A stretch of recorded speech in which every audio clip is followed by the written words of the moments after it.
एक बड़ी और अहम जानकारी इस वक्त सामने आ रही है। दरअसल ये बड़ी खबर, छत्तीसगढ़ बीजेपी प्रदेश चुनाव समिति की बैठक खत्म हो गई है। बड़ी जानकारी इस वक्त आपको बता रहे हैं। भानु प्रतापपुर उपचुनाव में प्रत्याशियों को लेकर चर्चा इस बैठक में हो रही थी। 5 नामों का पैनल तैयार किया गया। प्रत्याशी के लिए 17 नाम आए थे। 17 नाम आए थे प्रत्याशी के लिए, 5 नामों का पैनल बना। जल्द दिल्ली से नामों की घोषणा होगी। अब ये जानकारी सामने आ रही है इस बैठक के खत्म होने के बाद। ये बड़ी खबर इस वक्त आपको बता रहे हैं। अब से कुछ ही देर पहले आप हमारे ब्यूरो चीफ दीपक विश्वकर्मा को सुन भी रहे थे, लाइव हमारे साथ जुड़े थे। उन्होंने बताया था कि दरअसल बैठक खत्म हो गई है, लेकिन जो नेता बैठक से बाहर निकल रहे हैं वो कुछ भी बोलने को तैयार नहीं थे। उन्होंने कहा कि जो फीडबैक था वो दिया गया है, बैठक में मंथन हुआ है, मगर अब ये ऑफिशियल खबर सामने आई है कि दिल्ली से नामों का ऐलान होगा।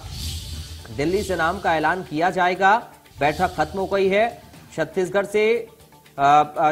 बीजेपी की जो चुनाव समिति की बैठक चल रही थी वो अब खत्म हो गई है। भानु प्रतापपुर उपचुनाव में प्रत्याशी को लेकर चर्चा इस बैठक में चल रही थी और 5 नामों का पैनल तैयार किया गया। प्रत्याशी के लिए 17 नाम आए थे।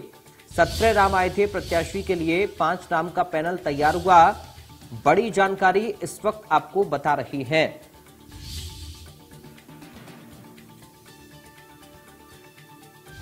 दीपक विश्वकर्मा हमारे साथ जुड़ गए हैं अधिक जानकारी के साथ। सहयोगी दीपक, दिल्ली से नाम का ऐलान होगा, खबर अब ये सामने आ रही है, और क्या अपडेट मिल रहा है आपको वहां पर?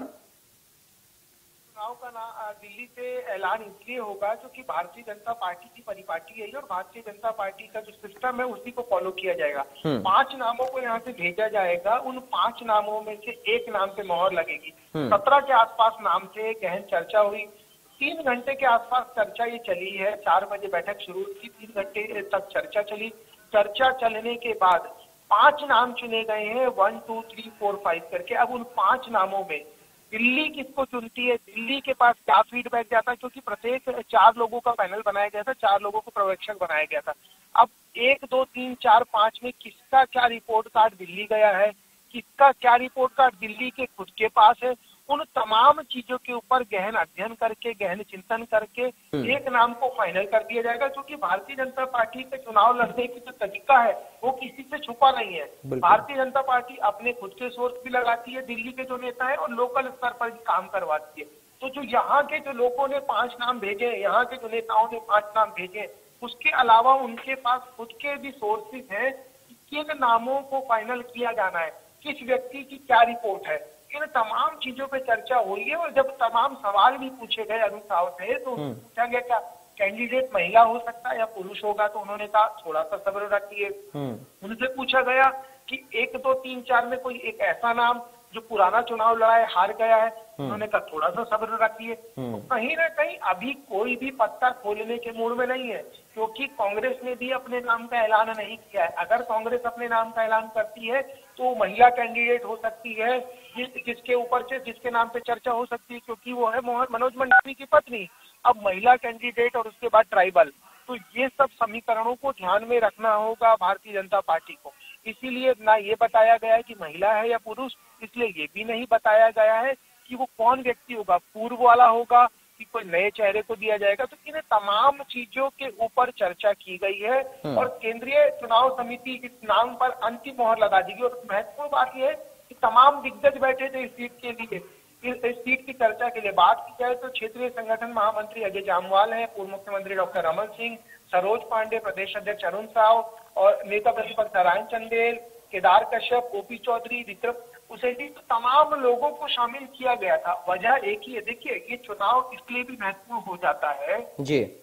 5 तारीख को मतदान होना है, 1 और 2 को विधानसभा का सत्र है जिसपे आरक्षण को लेकर चर्चा होगी। आप समझ सकते हैं आरक्षण की जो आग है छत्तीसगढ़ में किस तरीके से लगी हुई है। उसके बाद सर्व आदिवासी समाज ने कह दिया हर गांव में हम अपना कैंडिडेट उतारेंगे। आम आदमी पार्टी भी अपना दमखम दिखाने को तैयार है, वो भी सोच रही है कि हम कुछ वोट काट लें, या तमाम जो भी चीजें हैं, जो भी राजनीतिक समीकरण है।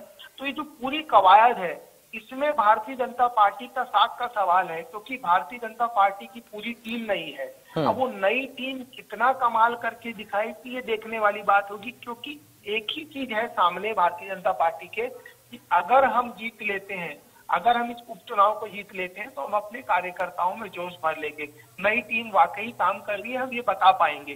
क्योंकि देखिए टॉप टू बॉटम सब बदले जा चुके हैं। अब जब टॉप टू बॉटम सब बदले जा चुके हैं तो उसके बाद क्या रिजल्ट पास का आएगा या रिजल्ट अभी भी फेल का आएगा, ये भारतीय जनता पार्टी के अंदर भी चल रहा है। और कांग्रेस चूंकि चुनाव मुहाने पर खड़ा है, अगले साल चुनाव है, आम चुनाव है, कांग्रेस सत्ता में है, इससे पहले 4 उपचुनाव जीत चुकी है, तो कांग्रेस ये चाहेगी कि जो लिटमस टेस्ट है हमारी अभी मौजूदा स्थिति क्या है, हम चुनाव में जाने वाले हैं, हमारे पास 72 सीटें हैं, 73वीं सीट के लिए चुनाव लड़ रहे हैं, तो जब हम चुनाव में जाएंगे तो चुनाव में जाते समय क्या हमारे कार्यकर्ता मजबूत हैं? क्योंकि बस्तर के दौरे तमाम लोग कर चुके हैं, पीएन पुनिया बस्तर का दौरा करके आ चुके हैं, मुख्यमंत्री भूपेश बघेल भेंट मुलाकात में तमाम सौगातें दे चुके हैं। अभी तो ये जो पूरी कवायद है जिसके लिए सब पूरा चुनाव घूमेगा, इसके अंदर अब यही देखना होगा कि किसका लाभ किसका हानि। ठीक है, आदिवासी आरक्षण का जो मुद्दा है वो बहुत बड़ा होने वाला है चुनाव में। बिल्कुल दीपक, और इन्हीं तमाम पहलों को ध्यान में रखते हुए मंथन भी हुआ होगा। बहुत शुक्रिया आपका तमाम जानकारी और इस पूरी बातचीत के लिए। बढ़ते हैं आगे। 17 नाम विधानसभा प्रत्याशी के लिए उनके पास आए, उन नामों पर विचार करके 5 नामों का पैनल आज हम केंद्रीय चुनाव समिति को भेज रहे हैं। केंद्रीय चुनाव समिति उस पर निर्णय करेगी और वहां से प्रत्याशी की घोषणा होगी। सर, मापदंड किस तरह के तैयार किए गए थे? क्या मापदंड रखे गए थे?